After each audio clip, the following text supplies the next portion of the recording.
Hello everyone, today is Tuesday, July 29th, 2025. Have you noticed that in everyday life, no matter who we are, there is always some level of stress? Some feel stressed about work, finances, or relationships. Some even feel stressed during moments that are meant for rest. This stress seems to arise from anything because the mind tends to flow into and hold on to whatever is being experienced, flowing along with thoughts, emotions and stories without noticing that this knowing and this thinking may not be who we truly are as we once believed. As long as this is not clearly seen, holding on can still arise. And when there is holding on, unease can follow, no matter what kind of life one has. Even in moments that seem happy, when conditions change, everything can shift. What was once held onto cannot remain as we want, and this naturally gives rise to discomfort. But there is another possibility for the mind, a mind that begins to see things as they are. This kind of mind still lives, still experiences events, still encounters different conditions, just the same. But what is different is that it no longer holds on to those things in the same way. Whether it is pleasure or pain, success or failure, these still arise according to conditions, but they no longer become a burden within. Because it begins to be seen that everything that appears arises and passes away naturally. Nothing can truly be grasped or held. When this is seen, holding on gradually loosens, and the unease that follows it begins to fade. What matters is not making life into any particular way, but gently seeing the truth of what is happening right now. That this knowing arises on its own. Thinking arises on its own, and emotions arise and pass on their own. As this becomes clearer, the mind gradually releases its grip, and a sense of lightness and freedom from unease begins to appear. What is being pointed to here is a careful explanation of Dhamma, so that we may see the truth for ourselves. Anyone who listens and understands has the possibility of gradually loosening from suffering and of beginning to see things as they truly are. This is a pointing to Dhamma within Dhamma, a way for the mind to release from form and mental processes and to loosen its holding onto all things. Take a moment to consider how holding on arises and what comes from holding on to what appears. We are not here to become attached to what arises, but to understand and awaken to it as it is. When this is understood, the way of living begins to change, from seeking to take to simply being and giving, expressing a natural ease and openness. What can be observed is this: do not rush to hold on, not even to this voice or to what is being experienced right now. Look closely. This knowing arises on its own, thinking arises on its own, and both pleasant and unpleasant feelings arise and pass on their own. When happiness appears, it cannot truly be grasped. When discomfort appears, it cannot be held on to either. Everything simply appears and then fades. When this is seen, the difference between a mind that still holds on and a mind that begins to release becomes clear. Life outwardly continues as before, but inwardly it is no longer bound in the same way. When there is no holding on, the mind becomes light and free, no longer tied to anything. Just gently listen, simply observe within your own heart. How is it that this is not you, this knowing that is here, this thinking that is happening now? How is it not you? As these words are spoken, it may feel as if it is understood, yet why is it not truly seen? What exactly is thinking? Why is it not clearly known, even though thinking is happening all the time? Can you see it? The mouth speaks, thoughts continue within, a voice appears in the mind. Have you noticed? Try to see it just once. When it is truly seen, all doubt falls away. This is the answer. In truth, the mind knows on its own all the time, throughout one's whole life. It is not that it does not know, it is simply not recognized. In reality, it is always awake. There is no single moment in which it is not aware. It knows continuously. The mind can be compared to clear water in the ocean. The ocean is like the mind. By its nature, water is constantly being affected by conditions, creating movements and waves. Yet the water itself is not those movements. Its nature includes responsiveness. Whatever comes into contact with it causes ripples, whether through forces of attraction, wind, or other conditions. But no matter how the water moves, it remains water. The movement is only an expression of the water. In the same way, the mind, the pure element, is not anything in itself. What appears are only its expressions. Awareness is always present, all the time, yet it is simply not understood. Like the ocean that always has waves, the mind always has activity, and still it knows. How could it not, when it is never apart from what appears? This knowing is already present just as it is.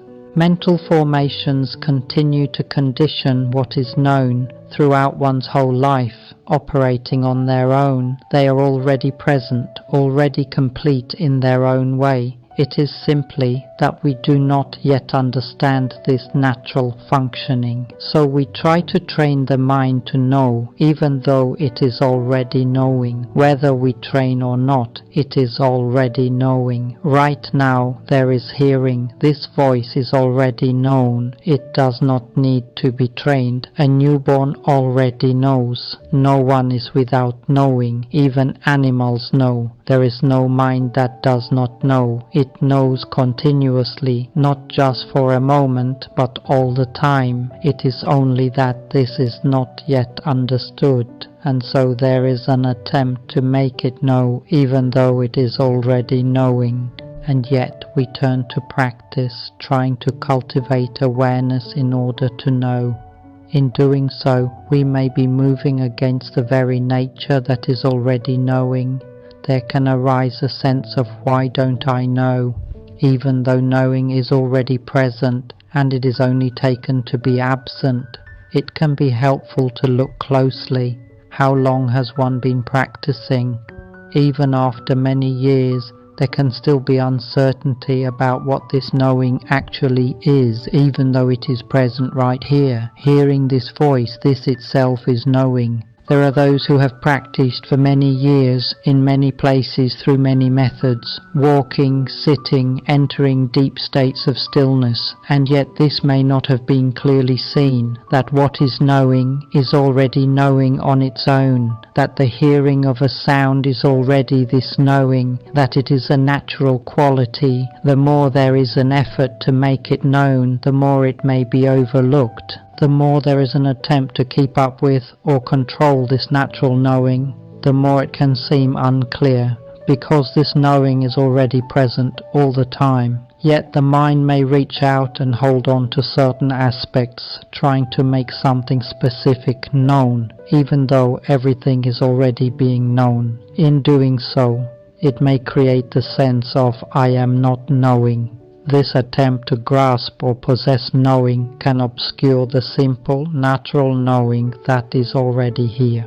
There is no need to try to know, and no need to try to keep up with knowing. Simply observe, and it can be seen that knowing is already present all the time. When this is clearly seen, it can be deeply moving. There may be a recognition that what has always been here was not understood. There was an effort to make it know, even though it was already knowing. Mindfulness is often understood as remembering to be aware, yet this knowing is already present by its own nature. But with effort, with a sense of being the one who acts, there can be a movement that goes against this natural flow. And so, the natural process, Knowing, thinking, and emotions arising and passing according to conditions can be overlooked, even though it is continually unfolding on its own. And yet, we turn to training ourselves to know. It then seems as if knowing appears only in brief moments and only for a short time. The more there is an effort to know, the more it can seem unclear. One may practice for many years, yet still not see clearly, simply because something else is being learned. Those who are deeply versed in Dhamma may speak only briefly, and there can be a sudden, direct realization. It does not depend on being male or female. It only requires listening and understanding. When it is truly understood, it is immediate, complete, with nothing left to hold on to. But when the essence is not of interest, there can be a turning toward calming practices, toward seeking peace, and toward training to keep up with knowing, while knowing is already present all the time. When stepping on something, it is known immediately without training. When a smell appears, it is known right away. Knowing is already present throughout one's whole life, so what is there to train if it is already knowing? Is there a way in which training may move against this natural knowing? There can be a tendency to train from a sense of self, and in doing so, to move against the natural flow.